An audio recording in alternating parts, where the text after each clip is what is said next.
ಆರೋಗ್ಯ ಕಾಪಾಡಿಕೊಳ್ಳಬೇಕು ಅನ್ನೋ ಒಂದು ವಿಶೇಷ ಜ್ಞಾನವನ್ನ ಮಾನವ ಬಂಧುತ್ವ ವೇದಿಕೆಯ ಒಂದು ಮಾಡುವ ಸಲುವಾಗಿ ಈ ದಿನ ಕಾರ್ಯಕ್ರಮದ ನಿಮಿತ್ತ ನಿಮ್ಮೂರಿಗೆ ಬಂದು ಮಾನವ ಬಂಧುತ್ವ ವೇದಿಕೆಯ ಜಿಲ್ಲಾ ಸಂಚಾಲಕರಾದ ಅಧ್ಯಕ್ಷರಾದ ಸುಭಾಷ್ ಮಾಡ್ರಳ್ಳಿ ಅವರು ಬಂದಿದ್ದಾರೆ. ಅವರಿಗೆ ಗ್ರಾಮದ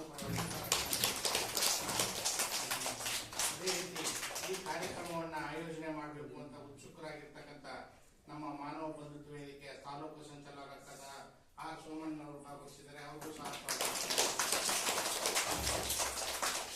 ನಮ್ಮ ಒಳಗೂಡಿ ಇಂತಹ ಒಳ್ಳೆಯ ಕೆಲಸವನ್ನ ಮಾಡ್ತಾ ಇದ್ದಾರೆ ಅಂತವರ ಒಡನಾಡಿ ಇರಬೇಕು ಅಂತ ಹೇಳ್ಬಿಟ್ಟು ರಾಘವಪುರ ಗ್ರಾಮ ಪಂಚಾಯತಿ ಅಧ್ಯಕ್ಷರಾದ ಆರ್ ಡಿ ಉಲ್ಲಾಸ್ ಅವರು ಭಾಗವಹಿಸಿದ್ದಾರೆ. ಹಾಗೂ ಉಳುಸುಂದಿ ಗ್ರಾಮದ ಡೈರಿ ಅಧ್ಯಕ್ಷರಾದ ಸ್ವಾಮಿ ಅವರು ಭಾಗವಹಿಸಿದ್ದಾರೆ. ಅಗತ್ತನಹಳ್ಳಿ ರಾಜು ಸಹ ಭಾಗವಹಿಸಿದ್ದಾರೆ.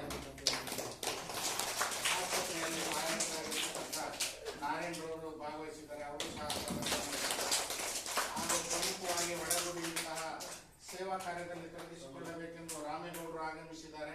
ರಾಮೇಗೌಡರು ಸಹ ವೇದಿಕೆ ಇಂತಹ ಕಾರ್ಯಕ್ರಮವನ್ನು ನಿಮ್ಮೂರಿನಲ್ಲಿ ಆಯೋಜನೆ ಮಾಡುತ್ತೇವೆ ಅಂತ ಹೇಳಿದಾಗ ಇದಕ್ಕೆ ಸಹಕರಿಸಿದ ನಮ್ಮ ಪಡಸೋಗೆ ಗ್ರಾಮದ ಮುಖಂಡರಾದ ಮಾಜಿ ಗ್ರಾಮ ಪಂಚಾಯತಿ ಅಧ್ಯಕ್ಷರಾಗಿರ್ತಕ್ಕಂಥ ಶಿವಯ್ಯ ಅವರು